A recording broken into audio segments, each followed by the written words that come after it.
Hi everybody, this is Maria with the Wreath Machine. I'm just going to show you how to make a Deco mesh wreath on a 14-inch frame using one roll of mesh, one roll only, and it will not be see-through. It'll be full and fluffy enough, okay? So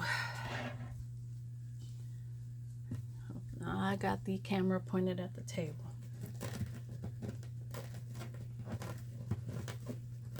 So I cut my mesh in about 27-inch length strips.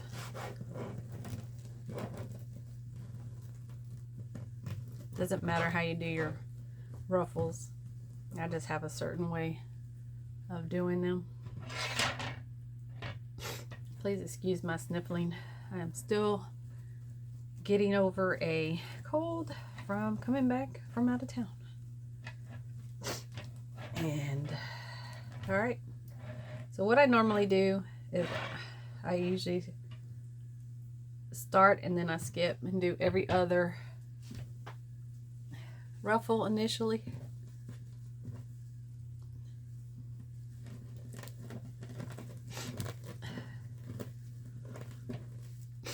However you do your ruffles is up to you. And please excuse any other background noise because I am pretty close to the kitchen and we got some dishwashing going on, so hopefully y'all can't hear it, but if you can, I apologize. All right, and I'm also getting used to the direction of the camera pointed at the table. This is my first actual real true recording as the Wreath Machine. I did one a long time ago, a long time ago, but I did not have a whole lot of experience at the time, so I didn't really know what I was doing. So I'm only using one screen on my phone right now.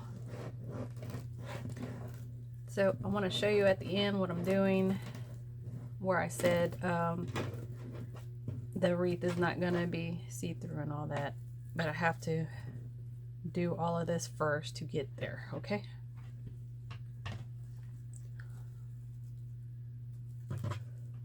And what I do when I'm putting these on is I make sure the ends of my mesh are pretty equal with each other, and if not, I'm going to even them out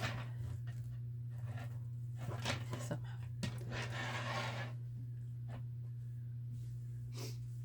Excuse me.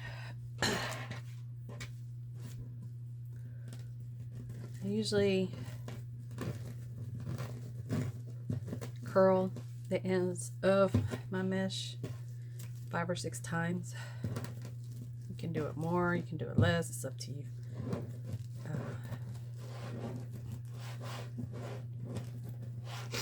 Okay, and then I just kind of gather the last part all together and bring it together, and then I'm going to look at my ends and make sure they're even. Okay, I just want it to look like a nice even ruffle. You don't want to have any odd looking ends sticking out on your ruffle. Okay, I got stuff falling down. All right. Now I got a lot of stuff on my table, behind or in front of me, behind me, everywhere. Okay. I feel like this is my proprietary wreath technique.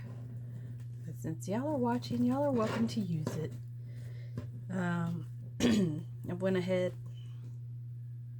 See what I mean? Kind of looks even. I want it to look kind of like a snowflake. Snowflake, or just a ruffle that's as even on the ends as possible so it's not catching somebody's eye and they're not noticing that you have weird parts and pieces sticking out. Okay, I'm getting there, y'all. I'm going as fast as I can. I know y'all don't want to see me curling a bunch of curls and scrunching a bunch of mesh, but this is part of the technique eventually, so I want to show you the whole thing. And if you're not familiar with making wreaths and you want to learn, this might help give you some insight into developing a technique for making them. All right, this is my last one on the first layer. Push down a little. Okay. Okay. So this is the differentiating thing on this technique. So what I'm going to do here is I'm going to bring up twist the pipe cleaners from down here. I'm going to bring them up through the mesh. See that? Gonna bring it up through the mesh and pull it through as fast as I can. Because the slower you do it, the worse it is. It's kind of like tearing off a band-aid. Okay, so I've done that. I'm gonna go ahead and twist it, and eventually I'm gonna clip these top, and that's the thing, you cannot get these mixed up, because if you clip the wrong pipe cleaner, more than likely you're gonna mess up the technique. I haven't done it yet, I'm not trying to. So again, I'm gonna jiggle my pipe cleaner, pull it through, jiggle my pipe cleaner, pull it through, tie it, and I'm gonna tie this one up and get ready to snip that in a few minutes.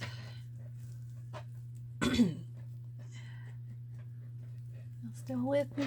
Okay, cool. Okay, bring it through, tie it. You don't have to tie it real tight. You don't want to take a chance at pulling your mesh too hard and then you got a big old hole. So just do it as tight as your mesh allows you. Try and put them through the holes and get them as close to each other as possible. All right, that's that one. So the reason I cut off these pipe cleaners on these every other ones that I did initially is because I don't need all those. I don't need all those extra pipe cleaners. Not for what I do, at least.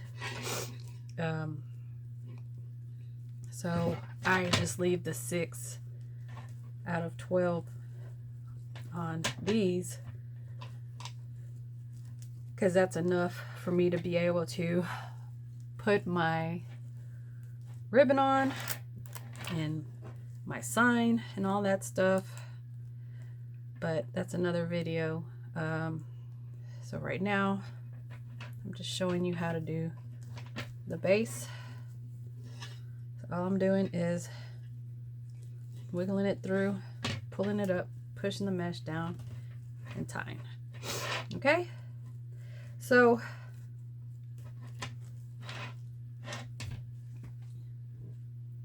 give me 1 second.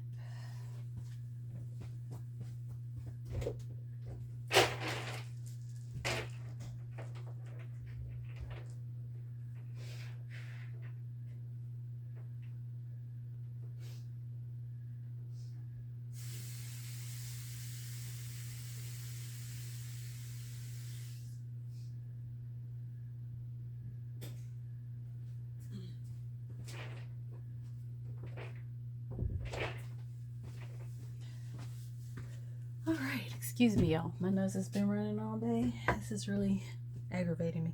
All right, so like I said, I'm gonna go ahead and clip these ties, and these were the initial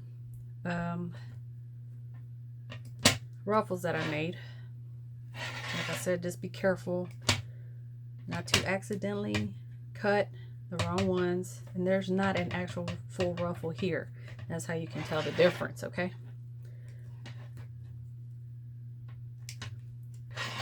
Spin it, clip it, spin it, clip it, spin it, clip it.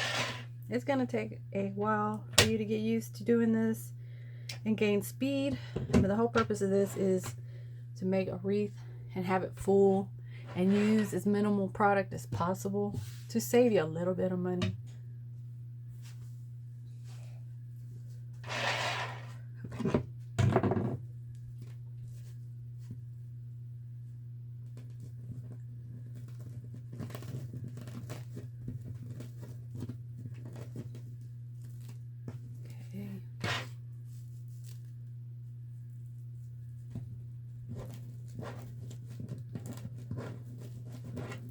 We're already going to be spending a lot of money on signs and ribbon and picks and other accessories that you're going to be putting in a wreath. So if I can save you a little bit of money on the mesh part, especially because mesh can go up to like $10+ a roll. So if I can help y'all save money on that, that would be awesome, right? All right. That's one. So what I want to show you at the end is how opaque and not see-through this wreath is going to be, even though it's not super puffy fluffy. I mean, they look nice, and like I said, it saves you money. So whether you choose to use this technique or not is up to you, but it's a good technique. Like I said, it gives you a nice full coverage, non-see-through wreath, because obviously when you're making a wreath, the thing you want to be mindful of is that your wreath is not all see-through and that you can't see the frame. And that's why people usually use like two or three rolls of mesh unnecessarily, and it's not really something you have to do. And it also causes you to charge more, charge your customers more money in the end. So I'm gonna gather.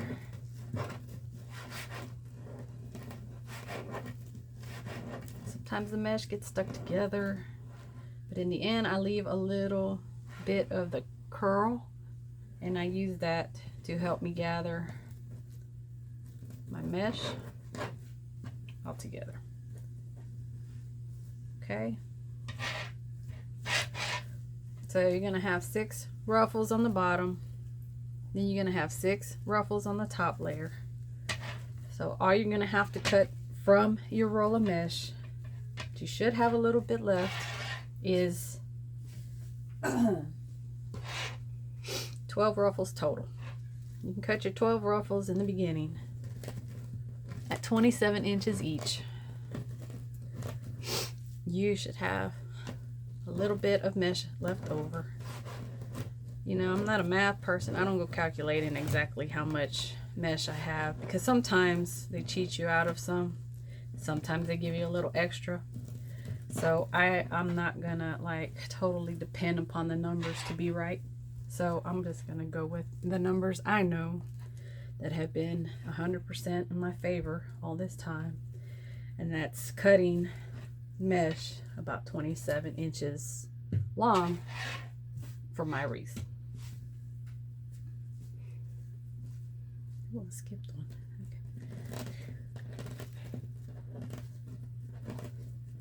Okay, getting close to the end. Then I'm going to show you what I got. And y'all can go practice. If you have any questions, You can post something on here if you so choose. Now, there's a lot of videos online that show you how to do this, but I'm pretty sure, more likely than not, I came up with this technique. At least I hope so. That's what I'm claiming. I've never seen anybody else do it, so that's all I'm gonna say. And I've been watching these videos for a couple years now, like 5.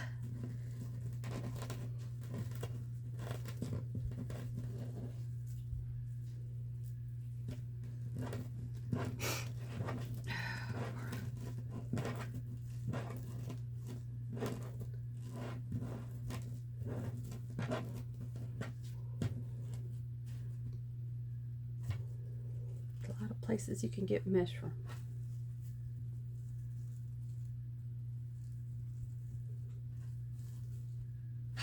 All right, so this is it right here. So these are the ties that I'm going to use to set my ribbons, my bows, my signs, my ornaments, my picks, whatever. I only need 6. Y'all have seen my wreaths before, but you see how, for the most part, you can't really see the, I'm trying to see it in the camera. You can't really see the frame. So that is the whole objective of making a wreath with mesh, is that you want it thick enough to where you cannot see the frame. So like I said, you're gonna do 12 ties glued onto the frame. You're gonna fill in every other one initially with 6 ruffles. Then you're going to come back and fill in the other 6 on top of those after you pass through the pipe cleaner. So if you have to watch this video a couple times, that's cool. Like I said, if y'all have any questions about the technique and how I did it, or if you need any suggestions on supplies or anything like that, or if you just want to order a wreath, because this is going to be a baby shower wreath, feel free to hit me up on here, wreathmeshine.com. I'm also on Etsy. Also going to have a small shop in a location in the near future in Alvin, Texas. That just got the deal just got sealed today, so I'll be letting y'all know that are local where it's gonna be and when in the next few weeks. So anyways, y'all have a great weekend. God bless, and I hope this tutorial helps y'all. Have a great one, and also let me know what you think about the tutorial. Thank you. Have a great night.